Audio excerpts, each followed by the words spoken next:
আপনাকে কি করে ভালো না বাসি ইয়া রাসূলুল্লাহ? যখন আপনি আমাকে ভালোবেসেছেন সেই 1400 বছর আগে, যখন আপনি আমাকে মিস করতেন আর আশা করতেন যেন আমার সাথে দেখা করতে পারেন, অথচ তখন আমার জন্মই হয়নি।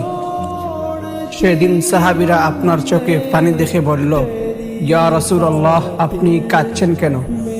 আপনি বললেন, আমার ভাইদের খুব দেখতে ইচ্ছে করে।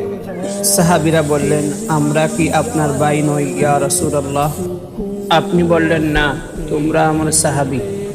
আমার ভাই হলো তারা যারা আমার পরে আসবে এবং আমাকে কখনো না দেখেও তারা আমাকে বিশ্বাস করবে। মৃত্যুর শয্যায় শুয়ে আপনার অন্তরে এই চিন্তা ছিল যে আমাদের কি পরিণতি হবে। উম্মতি উম্মতি বলতে বলতে আপনি আপনার রবের নিকট ফিরে গিয়েছেন।